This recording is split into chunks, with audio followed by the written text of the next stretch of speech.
all this data needs to go in. So surely.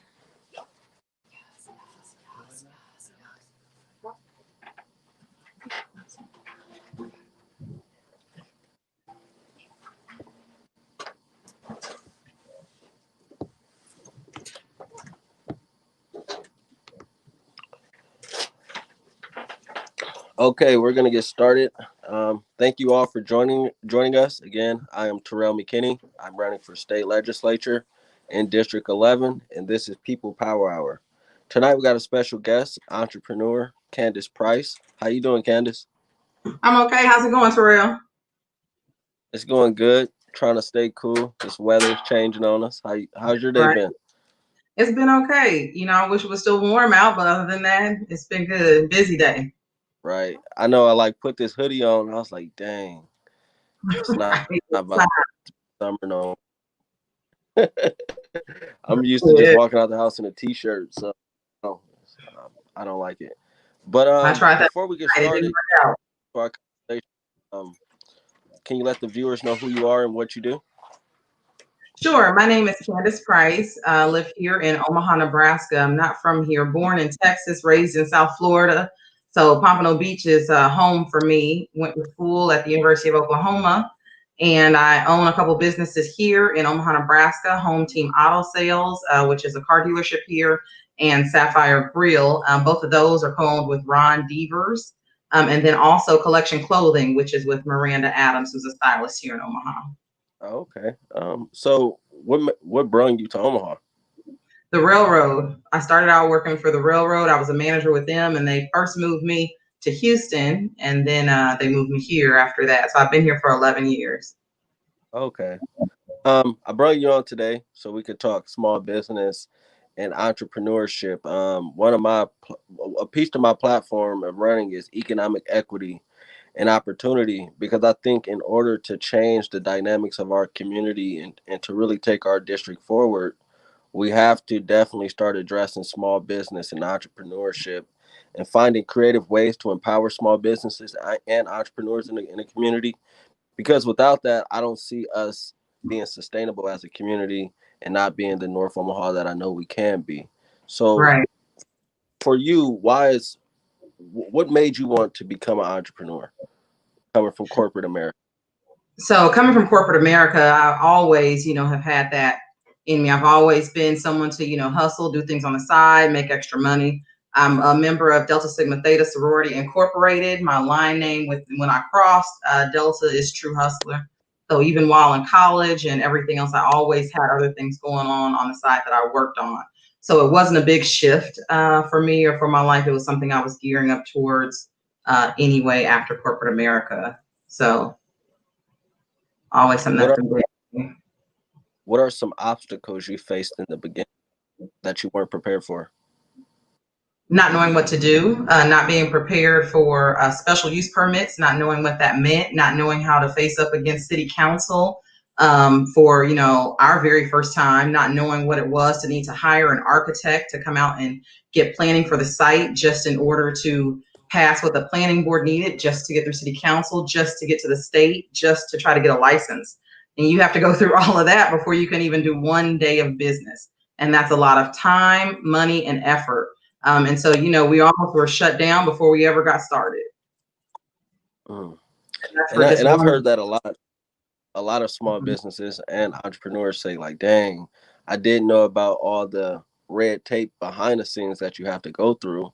And one of the things I always try to preach is we need something in our community, especially that is helpful for individuals when they want to start a small business or entrepreneurship, so they know that, hey, I'm starting this business, this construction business, for example, and I have to go get these permits and I have to talk to these people instead of spinning in circles and almost not even surviving because the tools that other communities may have or understanding that other individuals have is not being shared in our community.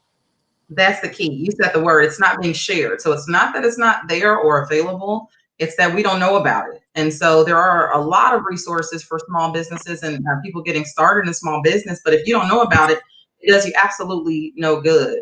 And so, we have a new initiative which I'm sure you're aware of, the Carver Legacy Center, which is going to be amazing for the North Omaha community, not only for wealth building, but for small business owners and those looking to get into small business, specifically for the North Omaha community. And I think that's great. Definitely any way to bring equity back to our community is big, because I just think that's the only way to, like, economics at the end of the day intersects almost every issue, and especially in our community. To address poverty, we need some type of economic base to even address it. And I know a lot of people don't like going out and asking for things, so we definitely, I always preach ownership, independence, and equity, and trying to find a way to do it ourselves instead of always just waiting for somebody to come throw a bunch of resources our way. Let's just do it ourselves, because if we don't, we're always going to be dependent on whatever funding stream. And if they decide to say no one day, we're back at square one. Right. I agree 100% with you. You know, there's a dollar attached to everything. There's a dollar attached to color, you know, which is a part of this when you look at entrepreneurship in the Black community. So I definitely agree with you, you know, in the middle of just getting started on a book that you're aware of, Powernomics, a lot of great information, and it hones in on exactly what you're speaking to right now. Definitely. And Powernomics is written by Dr. Claude Anderson. And if you haven't read, got a copy of it, make sure you do that. What made you decide to go into the industries that you went into? Well, for cars, that was also pretty easy. So I'll tell you a little backstory. Even when I worked for Union Pacific, I wanted to do real estate. I was very interested in real estate. I didn't have the capital to do it, to get started. I realized what I did have the capital for was vehicles, was cars. So I began selling cars. That's how I was able to actually purchase my first flip, my first home that I did with a partner here in Omaha, which was right off of the Boulevard and Pratt. So John A. Creighton Boulevard or 31st and Pratt. And that was my first one while I was still there with them. And so because of that, you know, initiative, I always liked cars anyway. I actually had wanted to begin selling cars when I was in college, but where I was at in Oklahoma, I had two older brothers. So I had bought a few vehicles. They're going to laugh when they see this. I had bought a few vehicles to begin selling, 4 of them. And they actually took each of my cars. My big brothers did. So I never got to start when I was in college. So once I was out of UP, I was like, I really want to do this full time. I need to get licensed. And I was blessed to connect with Ron Devers, and you know, we jumped on it from there. And as far as I'm aware, I'm the only Black female licensed auto dealer in the state of Nebraska. I'm not sure if there are more, but I'm looking for more. You know, I'm excited for more. So that's kind of where we're at for that industry. When it comes to the food truck, we kind of stumbled into that. My business partner and I never intended to run a food truck. We purchased it out of state. We saw a great deal. We jumped on it. We actually attempted to offer it to several people to work with us in the industry that were already in food businesses, and that didn't pan out. So before we knew it, we were offered an opportunity to do College World Series with our food truck. And this is before we had ever cooked one meal on the truck. We didn't have a menu. So we decided we'd do it. And thanks to a lot of my friends in the area, we were able to do that and pull that off. So that got us into the food industry. And then when it comes to collection clothing, that's more from, I call her my sister. She's one of my closest friends, Miranda Adams, who's here, who's also with ConAgra. She is a stylist. So clothing and fashion, that's her thing. For me, it's always looking ahead to what we don't have. And so what we don't have is a high scale, high end fashion line owned by Blacks. And, you know, everyone has tried to get towards that. One of my favorite books is Dapper Dan, Made in Harlem, you know, where he speaks to that. He's working with Gucci currently, and there's a lot of, you know, different feelings to that. But so we started Collection Clothing as our liftoff to get to somewhere else. And so we're just, you know, slowly but surely working on that effort. And you mentioned something key that I don't think is stressed enough, and that's partnership. And I know a lot of people like to do things on their own, but really partnering, at least starting out, is a good way to go, because sometimes you don't have the connections or the resources to do it yourself. And instead of being selfish, just invite somebody else in to assist you. And then you could branch off eventually once y'all scale up and start making money. But definitely, I think partnerships are key. And I'll tell you what, the reason being is not just the items you mentioned, but it's really tough to get started all alone. there's no one to bounce ideas off of. There's no one to check you if you're going the wrong way, or, be excited with you when things are going well. Or once you're actually in business, you're going to have days where you're tired. There's enough things you have to do on your own. I'm a single parent. I'm a mom of 2 girls. And so there's enough things I have to do by myself. So I have enough sense, thankfully, and thanks to my parents and my upbringing, to know that, 50% of something is a whole lot better than 100% of nothing if you can never keep going. So yeah, I fully believe in, group work and community efforts and partnerships. What have been some of your struggles as an entrepreneur and a business owner in Omaha specifically? In Omaha specifically, sometimes the struggle is with the Black community in ourselves. So, the book speaks to the whole idea of white ice is colder. And some people may not have heard that theme or theory, but it seems that if you can have the same exact business as your white counterpart, at times the Black community will feel like, well, yours isn't as good, or yours, I may not be able to trust it as easily, or you're doing something different or shifty or shady, or I'm unsure or uncertain as to what's going on with your business. So they kind of question you a little more. They may give you a harder time, or they may expect deeper discounts, which is one thing that we run into. A lot of Black-owned businesses that I talk to run into that. And so where, people are looking for, I'm sorry, that's my phone falling, looking for, what we would call a hookup in business. So that's one of the things when it comes to that community. Other things are resources, within the city of Omaha, itself, figuring out where, the resources are.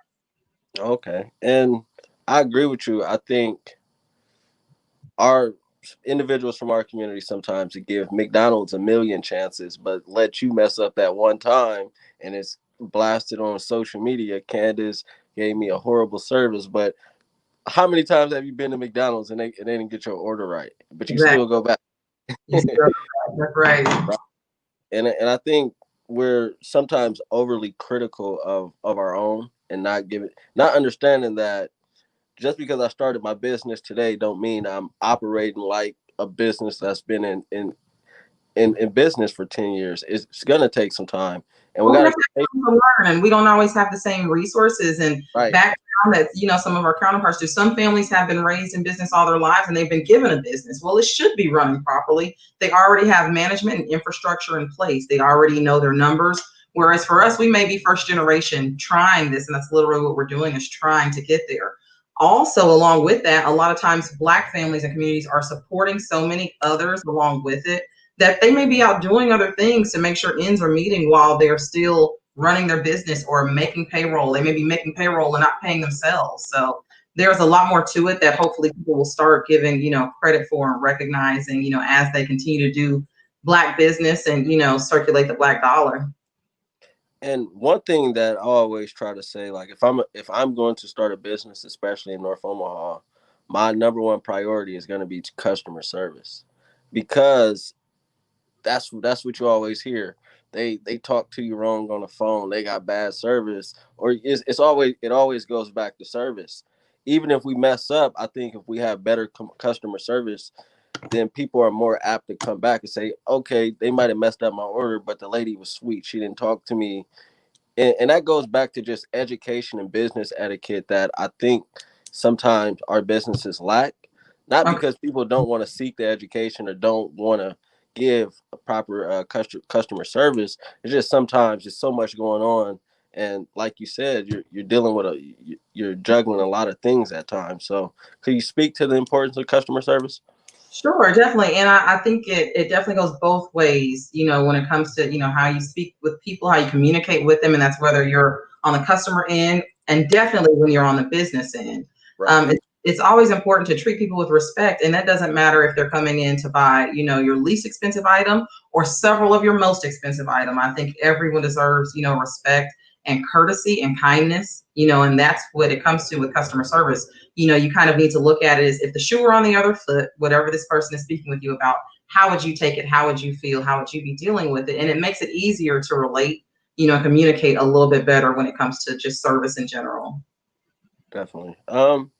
Could you, another thing that I think is good, especially with you own multiple businesses, and Another thing I always try to say to people that North Omaha doesn't need another soul food business. We don't need another barbershop.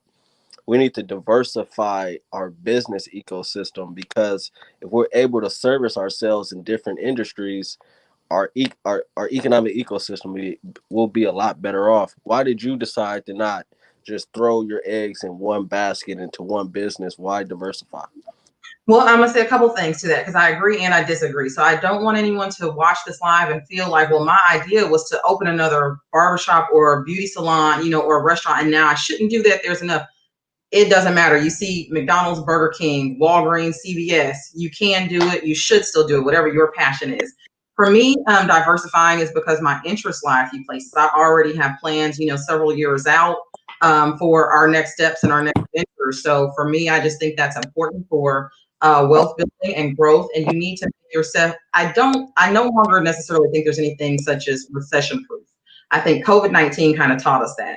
But you can have yourself diversified enough that if one business is having hard times, then you have something else to lean on. Or for instance, if your focus is not on one area, that doesn't stop your cash flow and your income because you have additional options there.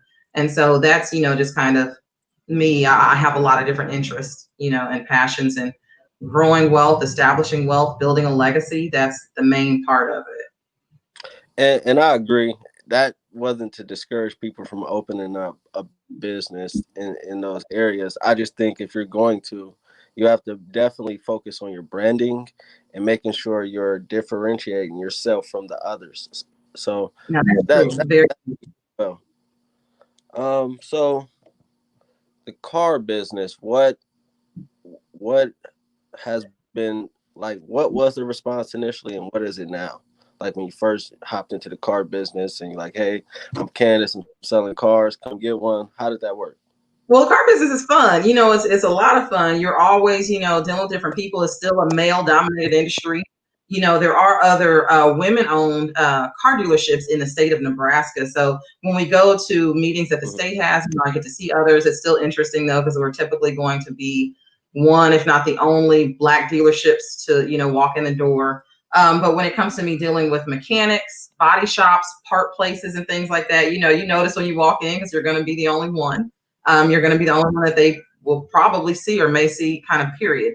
So, working with cars, dealing with cars, it's fun for me. I'm a person that, I will dress up and, look very nice and pleasant, but I also really enjoy getting my hands dirty. Whenever I have the opportunity to, I have a shirt that says mud and mascara. And I think it kind of describes me best because, I like to get out there and try different things and working things. And I grew up in the, as I started in college, I was working in oil and gas industry. So I'm going to work in, steel toe boots and, coveralls. And even when I started with the railroad, I was working in the field, with the men. So working in cars is just like, something else that's fun for me. Okay, good. Can you speak to the example you're setting for your daughters? Sure. So what I hope that I have set for them, and I'm kind of able to see it in my oldest, who's 18 and she's on to college now, is being well-rounded. The importance of being well-rounded, the importance of being able to relate to everyone at all levels of business and life. And I learned that from my daughters also, especially my oldest. She's very easily relatable to everyone, and so I'm teaching them hard work and work ethic, and to just get up and go get it. And even if times are bad, just give it time. It's going to change. It's really no different than the weather. All you have to do is have a little patience and, have a little drive about yourself. It's important that you are never a person that quits. Don't give up. You'll stop just shy of the finish line. You'll never really know what you could have accomplished. Just finish what you start and then go on to something different if your interests are somewhere else. Do they get their hands dirty with you in the businesses? Yes, yes. My 4-year-old, often asked to go to the food truck. That's her thing. And she asked to go to the shop. And then my daughter has actually been a licensed driver since she was 14. So she has been helping me, in the car business throughout her entire, high school time. She was always there. So all the way up until the day she left for school just last month, she was still helping me with things with the business. What do you think are some things that's missing in our community as far as small business and entrepreneurship that you would like to see in the future? Trust. trust, even for investing with one another. When we talk about things as a community and growth, we don't have a lot of trust in one another. We've either been burned, or we're scared to be burned, or we've heard someone else's horror story. And so we won't step out and, try it for ourselves and figure out that there are some good people out there, and there are some people who genuinely want to see you win. They don't have to get anything out of it. That's probably the best thing that I've learned from our community, though. While we're speaking to the things that may not be so great, there are a lot of people out here, and I can introduce you to a few for anyone that's interested, that just want to see those around them win, period. And so, that's part of the reason, my business partners and I, we get along so well. Each of us really like giving. We like sharing. We never want to be the only one at the table. We want to find or build or create other seats for everyone. And so I think in our community, that's just what's needed from everyone, is knowing it's okay to share your ideas. There's going to be someone out there that can help you get to it. It's not necessarily always someone looking to take your idea and run with it and steal it from you. They may want to help you get there a little bit easier. What are some ways that you've focused on building trust with your business partners? We do what we say. And if we, are falling short on that, we call one another out on it. We're not afraid to challenge one another. We work hard, we play hard, and we, are not afraid of a discussion or a disagreement or whatever it is, to make sure that we get to the same page. It's not a you win or I win. It's a, what's going to be best for continuing to move forward with these businesses. Right. And that just goes back to the conversation about unity and trying to move as one as a community, instead of always pitting ourselves against each other. You may have this idea and I might have this idea, but if we bring the ideas together, we could create a masterpiece. But I think sometimes we get overly competitive, and in this world today, everybody wants to be on the highlight film. They want to say, I did this, or I created this. And sometimes it's just like, why can't we create it together and enjoy the success together? Because at the end of the day, if we all win, we all win. But if one person winning and shut the door on everybody else, it's going to be a million of us knocking on the door saying, hey, bro, you left us. You left us, exactly. And one of the greatest things I think I learned in 2020, I heard someone put it best, and she said, she was talking to a group of women. She said, what are you doing to send the elevator back down? So you've gotten there, or you're on your way there. Now, how hard is it for you just to press the down button to get the elevator back down a little bit quicker, to help someone else get to where you are or past you? There's nothing wrong with that. That doesn't stop your money. I think for our community, and I don't mind just saying it, we have a very bad stereotype in our community, and that's the term crabs in a barrel or crabs in a bucket. I feel like for me to get to the top, I need to climb out and climb over you and pull you down for me to get there. And that's not the case. It's not the case at all. There is plenty money. There's plenty money. There's plenty resources, and we can all get it. And we don't have to do things that are mischievous or shady or shisty or hurt anyone else's reputation or anyone else's business in order for us to each make it. Definitely. Okay.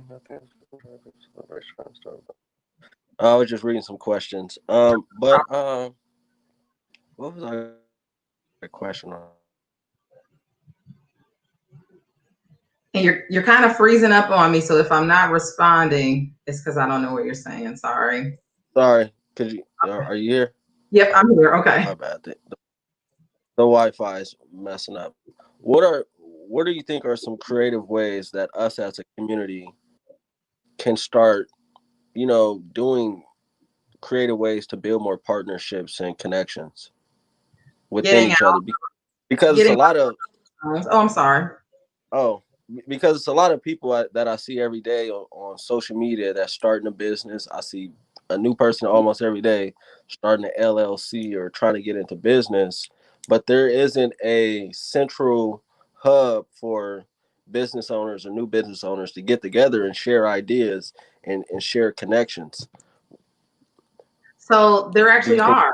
It's just knowing about them. It's getting out of our comfort zone. So Willie Barney, Yolanda Barney with the Empowerment Network, that's with Jonathan Chapman, Ashe Connor. They're all a part of that. They have I'm drawing a blank, but the redevelopment center. They're over there with Redefine the Game, and they would do meetings monthly that specifically for Black businesses. And that's where you network. That's where you gain information. That's find yourself, you can find yourself a business partner. That's where we were able to find a Black company for our accounting firm, and that's Hayes and Associates. So with Frank Hayes and Greg Johnson, and we're so thrilled to know them. And that's all from going to a meeting, attending a meeting. We found out about Michael Young and technology, from attending a meeting. So Right. If we get out and we go and we, stretch ourselves a little bit, and we don't have excuses of, oh, it's at a bad time, or, oh, this or oh, that, we do everything else we want to do. And we figure out everything else we want to figure out. So if we kind of get our own excuses out of our way, we can meet up with some people and get some things going. And because of social media, it's even easier. Anytime, day or night, you can shoot a message to someone, in hopes that they'll respond. And if they don't, then shoot a message to someone else or try them again. Maybe they didn't get it. And you learn something every day. I did not know that existed. So thank you. Yeah, definitely. When they're able to start back up, I'll definitely send you a invite for that. And then, they do the African American Professionals Day. They have the conventions that go on. There's another convention coming up that's going to be virtual. This year, they were actually going to have Magic Johnson here to speak. They're holding that off until they can do it in person again. So there's big things going on in Omaha specifically for Black business. Okay. Could you speak to the importance of branding? I think a lot of people hear branding and don't really understand the dynamics behind branding and the importance of branding. Could you speak to that? Sure. I think in speaking to that, it's also important that you know that you need to hire your weaknesses. And I get that from Lupe Aco. I think maybe the first person that I heard say that, and I forget what book he even mentioned, hearing that in, but another Black business owner, as a matter of fact, here in Omaha. But branding, if you're unfamiliar with it, you're not well versed in it, hire someone to help you with it. It's the most important thing. It's how we recognize golden arches, a swoosh symbol. It's how we know that this is of quality, or this is, of something that we should buy or worth the money. And branding is so important. My business partner had our face masks to show home team model sales. So when I walked into the Civic Center this morning to go to a board meeting, one of the security guard asked, "What does your mask say?" Well, it says home team model sales. So it's in name recognition and branding. So when he hears that again or sees that again, it's going to dawn on him. And people need to hear and see things generally several times prior to them actually engaging. So brand and market however you can. Don't be afraid to put yourself out there, to share posts, which just kind of gets to another topic of how you can support business without putting money behind it. And that's in sharing, which helps them brand. Definitely. And another piece of branding is just being consistent. I think branding, a part of it is consistency and being consistent, having a consistent product, having a consistent presence, and a consistent message. So people could just because a lot of times somebody have a business, but nobody knows what they do exactly because they're branching off this or that. And if you stay consistent, you grow your base and people really know what you're doing. You're 100% right. And it helps build trust. When people know and they see you and they recognize you and you've stayed consistent and you haven't, changed or changed up or switched up, that, builds trust. And that makes people want to do business with you and want to connect themselves to you and refer you. It's hard for someone to refer you if they're not sure what's going to happen when their associate gets to your business. Right. And another thing you said is hiring people to, hiring your weaknesses pretty much. And I think that's key. Because even for me, it's like I don't want to be the smartest person in the room. I don't even think I'm the smartest person in the room in rooms that I be in. I be sitting. I'm an introvert, so I just be chilling. Like, man, I like to listen to people talk and share their ideas because I just try to learn something every time I enter a room because you never know who's in the room. Right. And I just think that I just always been that way. I don't want to stand up and yell. People always ask me like, why aren't you more vocal or this or that? I'm like, that's not my personality. I'm gonna be Terrell and I'm gonna enter a room. I don't care if I'm Terrell running for office. Sometimes I want to enter the room and just listen and because I think if you listen, you learn more. And then when you do talk, you're talking from a space of knowledge and intelligence. But if you just go in talking and saying this, and that, and you don't even know what you're talking about, and you don't even know who's in the room who could have said something prior that would have educated you on something. So Right. I really think that's important. Having a team is big. Yeah. I mean, And well, everything you said is huge. yeah, can you dang, the importance of of team and team. I know you talked about trust, but I know there's other things that go into building your team and, you know, building a strong connection with your team members. Can you speak to what else you've done to build those relationships with the individuals you decided to go in business with? Sure. So for teamwork, it's being dependable. You know, you can't expect someone else to be dependable if you're not going to be, you know, and it's also just, you know, that goes hand in hand with being able to keep your word. And it also comes with a lot of understanding. You know, things are not going to be perfect in any realm. You're not a perfect person. You're not going to have a perfect business. And that's just what it is. You get really close to it, you know, if you work really hard. But it's understanding that people have other areas in their lives to deal with, and there's ebbs and flows and ups and downs. And if people did not know that prior to COVID-19, they know that now. You know, so in working with a team, you also have to understand, you know, well, we may have had this schedule, we may need to push that back a little bit because this or that is going on or happening.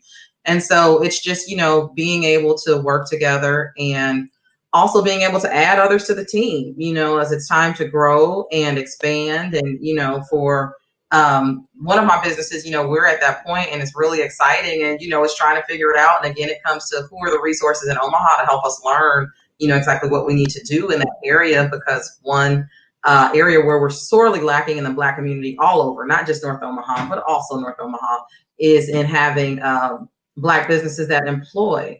So we don't have employing businesses. And if they are employing businesses, they don't have very many. You know, they may have between 1 and 5 total, so much so that even, and that's small business in general, when it came down to one of the grants that the state of Nebraska did, they actually had to come back and lower the requirements for the number of employees simply because so much money was left on the table because we're not hiring. There's a couple businesses in Omaha that I'm aware of that hire in large numbers, and that's North End Teleservices. They have, I believe, over 200 employees, and then also Cloud Logistics, which is owned by Lupe and Brittany Aco. I mentioned him earlier, and they have almost 200 employees, and that's just worth celebrating. That's, you know, pretty much unheard of, especially in the state of Nebraska. And so that's what you have to work to get to. You have to work to be greater. You're not working to just employ yourself. You're not looking to just hire yourself. You need to help a community. Right. And that's why I wanted to make it a point for my campaign and for my role in the legislature is to do whatever I can to empower our small businesses so they can employ individuals from the community. Because I think it's a shame to have all these businesses in our community, but only few can employ even 5 people. And we Right. have all, and then we wonder why people are driving to West Omaha to go get a job or going somewhere else. I think it's important to figure out ways and different strategies to employ our residents, because if we don't, one, in District 11, the population has been dropping, or it dropped like by like 2,000 individuals, and it's reflective in the economics of the community. Still have low median income, the highest poverty rate in the state, and I'm just I'm just fed up with it, because it's like, what do we really want for our kids? I think Right. about my daughter, and she's 10, and I'm 30 now, and I don't want her to be 30 still trying to fight these issues in our community and still wondering why North Omaha looks the way it looks and the rest of Omaha is getting developed and looking a lot better than it did 10 years ago. Well, you know, I would just say it's important to make sure she's included, teach her to fight these fights so that it doesn't repeat itself. If we happen to correct the situation, you know, in our time, make sure that she knows how to fight so that it doesn't get right back to exactly how it is, and make sure that she knows the lessons that are important. You know, my girls, you ask me about them, but I bring them with me, you know, when I'm going to community events, when I'm, you know, going down to city council, when I'm going wherever I can. If, you know, kids are welcome. For my little one, you know, I bring her. My older one, she would always come along, you know, anyhow. And now she does events and things on her own. So, you know, we still have to teach them because of where we are at. It's going to take a while to get out of this hole that, we're in right now. And that's where we're in a hole. And people need to recognize that we are. I appreciate all of the allies that we have, because we have a lot of allies in the state of Nebraska and the city of Omaha that are here to help. They want to help. They are looking for Black business. They're looking to put their dollars into Black business. And, even when it comes down to the Carver Legacy Center that's new, it's, the Katosh family that's also assisting with that, who own American National Bank. And so we need those allies and people to also help us get where we should be. So for me, equity, you were saying that earlier, equity is a major word, and a lot of people throw around equality. It's not equality, that's needed. It is equity. Definitely. Equality is just inviting us to the party. Equity is giving us some stake in the party. So definitely equity big. Definitely. Let me check questions. How has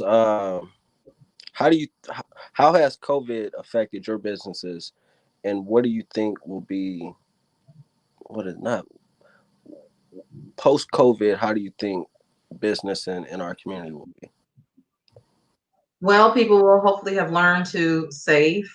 Thanks to COVID-19, it taught that you need to have something put back.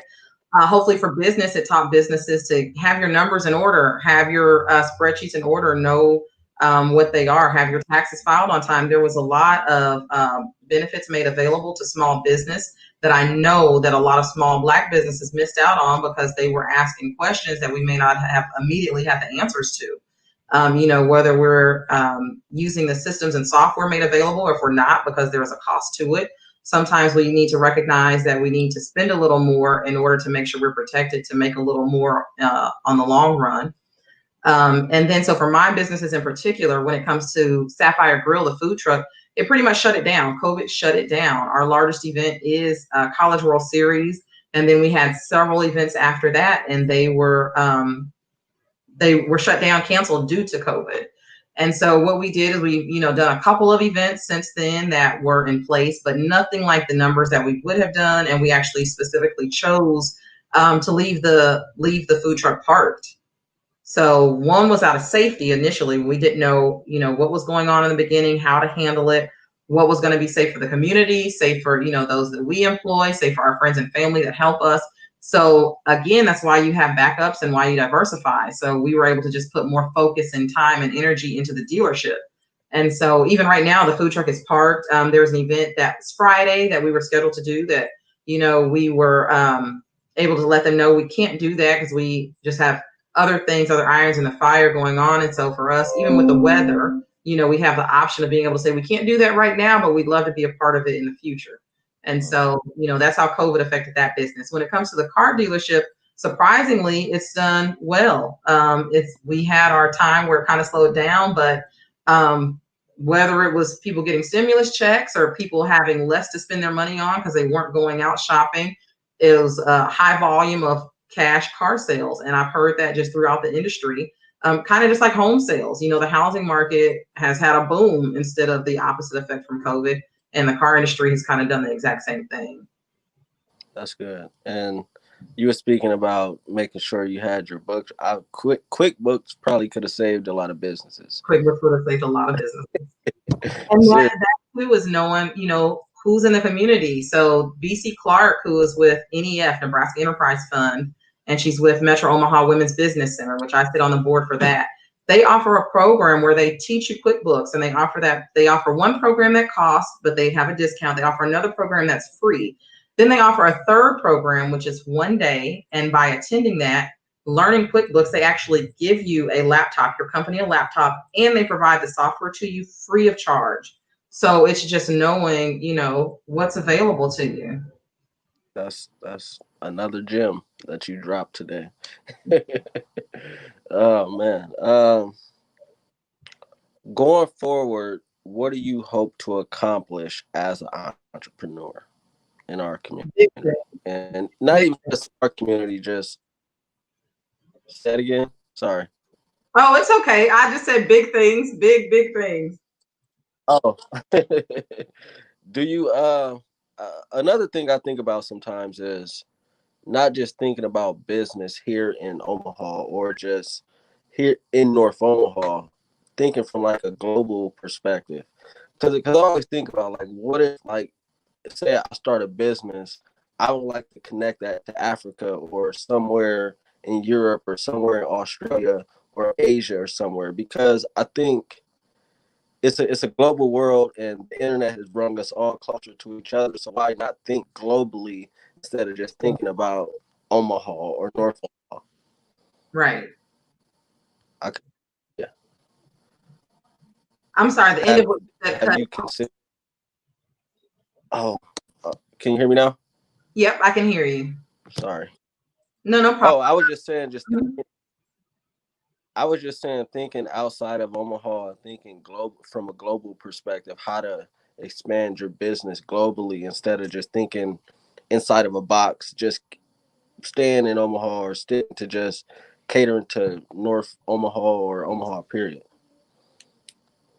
That's reaching out to your resources and other areas that you're involved in. And I think it's important to stay involved and not just be in a shell. I mentioned being a part of a sorority. Well, that's global. That's a global organization. So if I go somewhere, I have connections, and I think it's important for everyone to have those type of resources and circles, in their world. And it doesn't have to be in that aspect. There are so many organizations for anything you want to do.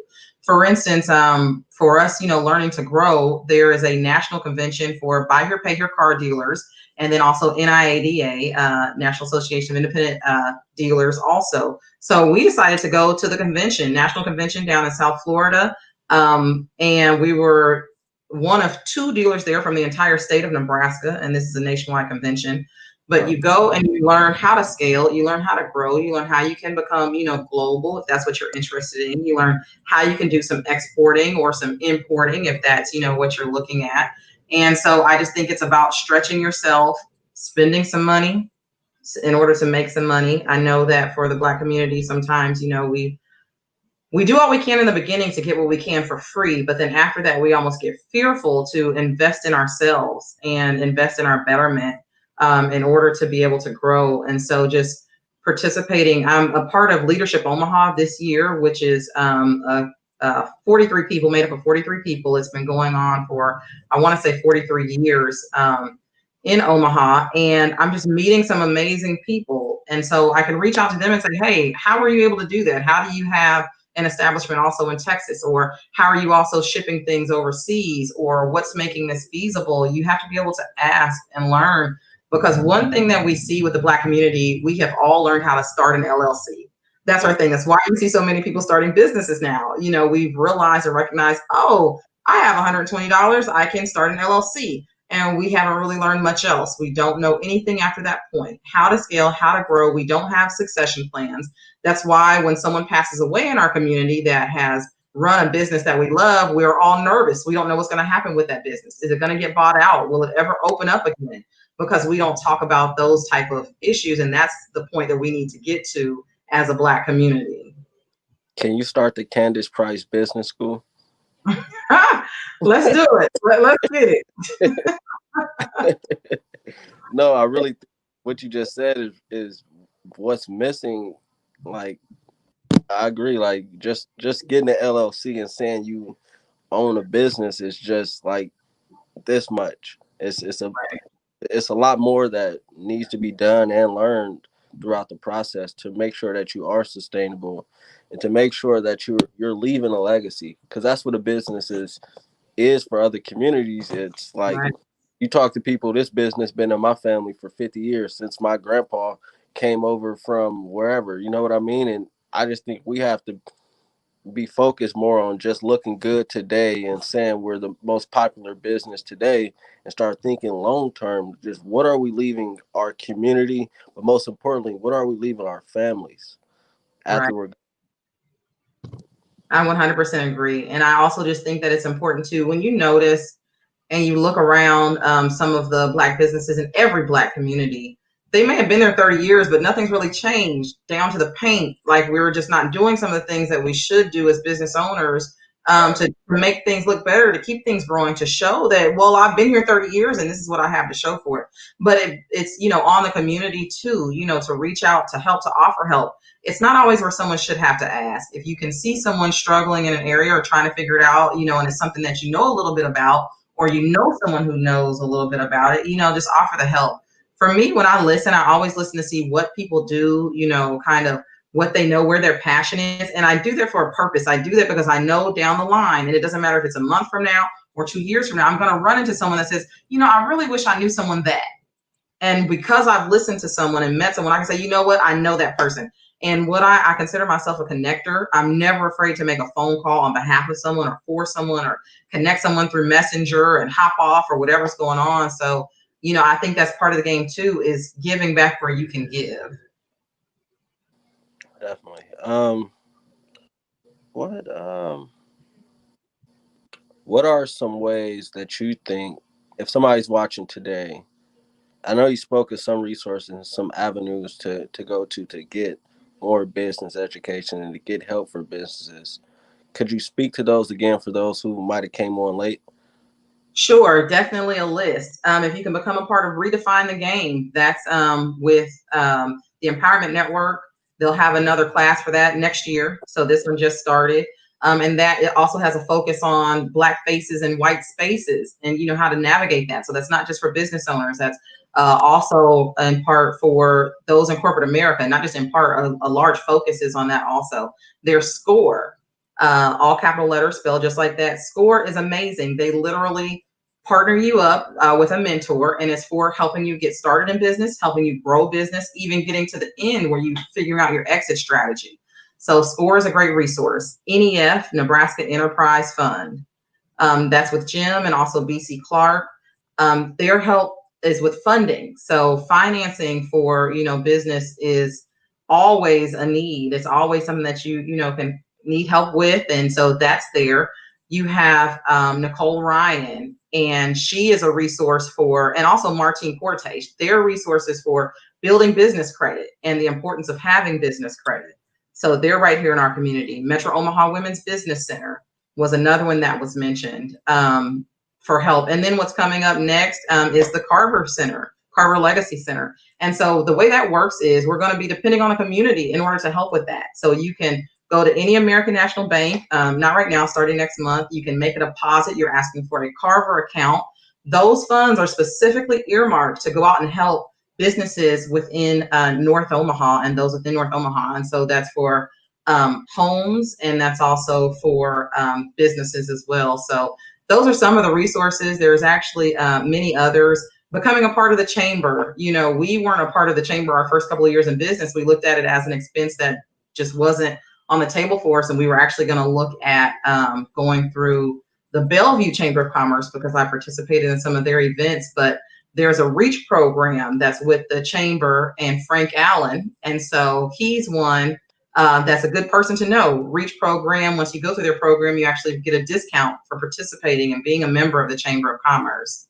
So there's resources galore once you start reaching out and asking questions. Okay, thank you for that. I really appreciate it.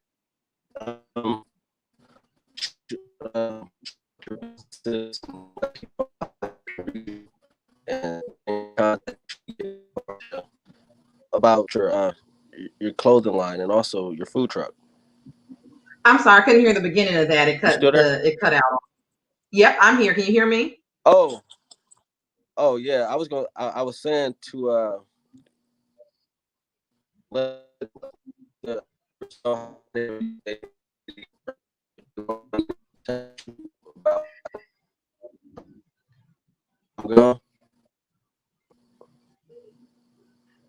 Can you hear me? It may be my end, but Candice? no, it's cutting out. It's breaking up. Oh dang! Sorry. Can you hear me now? Yep, I sure can. Okay. Sorry. I was just saying, could you let the viewers know how they get in contact with you to potentially buy a car, have your food truck at one of their events, or if somebody is looking for some clothing? Sure. So to reach Home Team Auto Sales, we're located at the corner of 60th and Sorensen if you're in Omaha. So you can reach us. It's Home Team Auto Sales on Facebook, or our website is www.hometeamauto.com. You can also reach us by phone at 402-505-4998 and by email at sales@hometeamauto.com. For Collection Clothing, it's Collection Clothing on Facebook. The website is www.shopcollectionclothing.com. So shopcollectionclothing.com. And then also for Sapphire Grill, it's Sapphire Grill Omaha is the Facebook. And then the website is actually different. So it's www.sapphireflame.com. So like fire, sapphireflame.com to reach the food truck. And the phone number for that is 402-301-4226. And then that would just be for events currently. Thank you. As far as for the campaign, if you haven't, visit our website, peopleforterrellmckinney.com. Like our Facebook page, Terrell McKinney LD11. If you want to volunteer and assist with the campaign prior to the election, go to the website and sign up to volunteer. If you need a yard sign, fill out the form or send us a message and we'll get one to you. We just announced this today. We're having a day party this Sunday from 2 to 4 p.m. at Emery's Cafe. If you can, come out. Also, we released our first ad last week. If you haven't, go check it out on our page and share it. And I thank you all for tuning in tonight. And I really appreciate this conversation, Candice. Thank you for joining us. I appreciate it. All right, no problem. Have a good night. You as well.